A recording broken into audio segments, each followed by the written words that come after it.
सोचिए, हमने और आपने अपनी खून पसीने की कमाई बैंक में रखी, ये सोचकर कि वहां वो सबसे सुरक्षित है। लेकिन क्या हो अगर बैंक के अंदर ही सेंध लग जाए? आज के इस विश्लेषण में हम एक ऐसी ही हैरान करने वाली जांच की तह तक जाएंगे। एक ऐसा मामला जिसने पूरे बैंकिंग सिस्टम की सुरक्षा पर ही एक बहुत बड़ा सवाल खड़ा कर दिया है। चलिए सीधे मुद्दे पर आते हैं। 150 करोड़ रुपए। ध्यान दीजिए, ये कोई छोटा मोटा अमाउंट नहीं है। कानपुर पुलिस ने हाल ही में काले धन और साइबर ठगी के एक ऐसे सिंडिकेट का भंडाफोड़ किया है जिसकी शुरुआती रकम ही 150 करोड़ आंकी गई है। और सच कहें तो ये तो बस हिमखंड का सिरा, यानी टिप ऑफ द आइसबर्ग हो सकता है।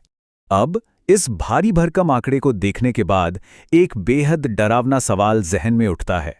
जिस बैंक मैनेजर पर हम सब आंख मूंदकर भरोसा करते हैं, क्या वही किसी बहुत बड़े साइबर सिंडिकेट का मास्टरमाइंड हो सकता है? आज हम भरोसे के इसी कत्ल की पूरी इनसाइड स्टोरी को परत दर परत समझेंगे। शुरुआत करते हैं भाग 1 से, आईपीएल सट्टेबाजी, जहां से इस पूरे घोटाले का पर्दाफाश हुआ। तो कहानी शुरू होती है 13 अप्रैल से। कानपुर पुलिस ने आईपीएल मैचों में सट्टा और ऑनलाइन गेमिंग चलाने वाले एक गिरोह पर छापा मारा। शुरू में तो ये लगा कि भाई ये तो सट्टेबाजी का एक रूटीन सा मामला है, लेकिन असली कहानी तब पलट गई जब पकड़े गए आरोपियों के बैंक खाते खंगाले गए। खातों में करोड़ों का लेन देन। मतलब पुलिस भी हैरान रह गई कि ये तार तो किसी बहुत बड़े साइबर धोखाधड़ी सिंडिकेट से जुड़े हैं।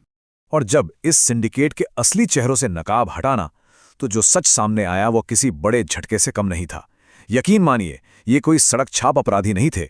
ये तो बैंकों के ऊंचे पदों पर बैठे अधिकारी थे।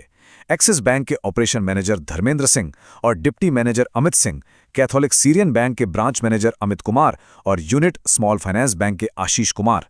इन सभी की गिरफ्तारी ने यह साबित कर दिया कि जिन्हें सिस्टम का रक्षक होना चाहिए था, वही भक्षक बन चुके थे। आगे बढ़ते हैं भाग 2 की ओर, जब बैंकर ही साइबर ठग बन गए। अब जरा इनका काम करने का तरीका यानी मॉडस ऑपरेंडी देखिए। ये 3 चरणों का एक बेहद शातिराना जाल था। पहला, फर्जी पतों और फर्जी जीएसटी फर्मों के नाम पर बैंक खाते खोलना। दूसरा कदम, बैंकिंग नियमों की धज्जियां उड़ाते हुए पासबुक या एटीएम ग्राहकों को भेजने के बजाय सीधे साइबर ठगों के हाथों में थमा देना। और तीसरा, सबसे खतरनाक कदम, जब भी पुलिस किसी फ्रॉड की शिकायत पर खाता होल्ड करने का ईमेल भेजती, तो ये मैनेजर पुलिस की कार्रवाई से पहले ही ठगों को फोन कर देते थे। वो तुरंत आते और सारा कैश निकालकर रफूचक्कर हो जाते। इनके हौसले कितने बुलंद थे, इसका एक बहुत सटीक उदाहरण देखिए। कानपुर के स्वरूपनगर की कैथोलिक सीरियन बैंक शाखा में पुलिस ने बाकायदा एक खाते को होल्ड कर दिया था, लेकिन फिर भी उसी खाते से हर घंटे 4 से 5 लाख रुपए निकाले जा रहे थे। कई पीड़ितों ने तो ये तक शिकायत की थी कि बिना किसी ओटीपी के उनके पैसे हवा में गायब हो रहे हैं। ये एक ऐसा लूपहोल था जिसे ये भ्रष्ट मैनेजर पूरी तरह अपने फायदे के लिए इस्तेमाल कर रहे थे। चलिए अब बात करते हैं भाग 3 की, मास्टरमाइंड और मनी म्यूल, यानी वो आम लोग जो इस खेल में मोहरे बने। इस पूरे जाल का जो मास्टरमाइंड है उसका नाम है राजवीर सिंह, जिसे ओमकार यादव भी कहा जाता है।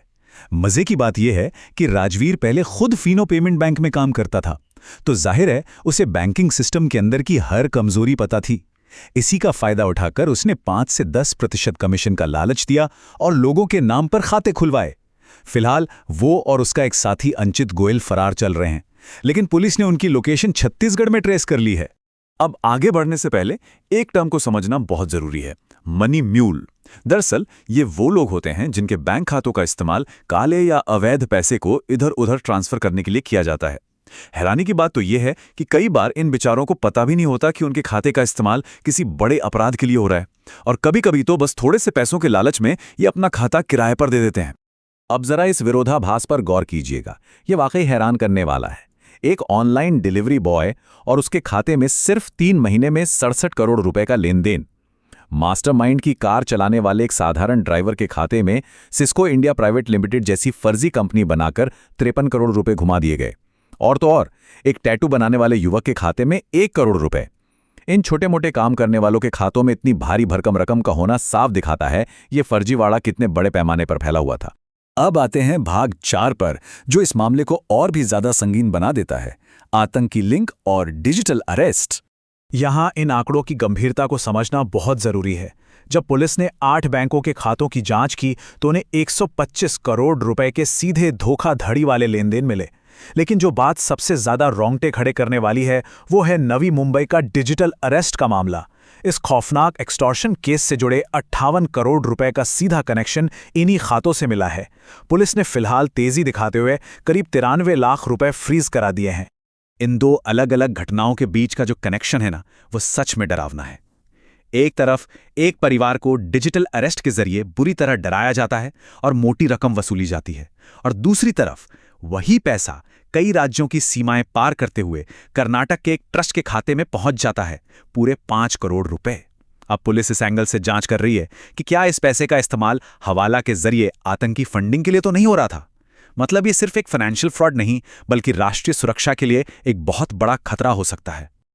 और अब भाग 5, पुलिस की कार्रवाई और बैंक खातों की सुरक्षा।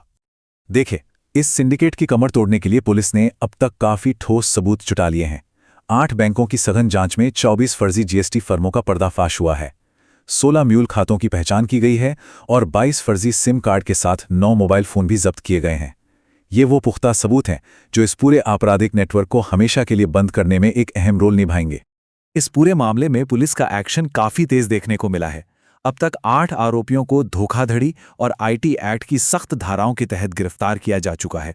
और एक बहुत ही दिलचस्प बात, शुभम गौड़ नाम का एक खाता धारक जिसके खाते का गलत इस्तेमाल हुआ था, पुलिस उसे अब सरकारी गवाह बनाने की तैयारी कर रही है। इससे उन मास्टरमाइंड्स तक पहुंचने का रास्ता और भी साफ हो जाएगा जो अभी फरार हैं। इस पूरी इन्वेस्टिगेशन का सबसे बड़ा सबक इसी एक वाक्य में छुपा है। साइबर ठग अब बैंक के भीतर तक पहुंच चुके हैं। ये घटना हम सबको एक बहुत बड़ी चेतावनी देती है कि अब सिर्फ बाहर के फर्जी लिंक्स या स्पैम कॉल से ही नहीं बचना है, बल्कि अपने बैंक खातों की हर छोटी बड़ी गतिविधि पर भी पैनी नजर रखनी है। अगर जरा सी भी संदिग्ध चीज दिखे तो तुरंत पुलिस और बैंक को रिपोर्ट करना सबसे अहम है। तो इस पूरे विश्लेषण के अंत में एक बहुत ही गंभीर और सोचने वाला सवाल खड़ा होता है। जिन बैंक मैनेजरों पर हम अपनी जिंदगी भर की कमाई सुरक्षित रखने का भरोसा करते हैं, उनकी ऐसी संलिप्तता क्या बैंकिंग सिस्टम से विश्वास को पूरी तरह नहीं हिला देती? इस सवाल पर जरूर विचार कीजिएगा। इस विश्लेषण में हमारे साथ जुड़ने के लिए बहुत बहुत धन्यवाद।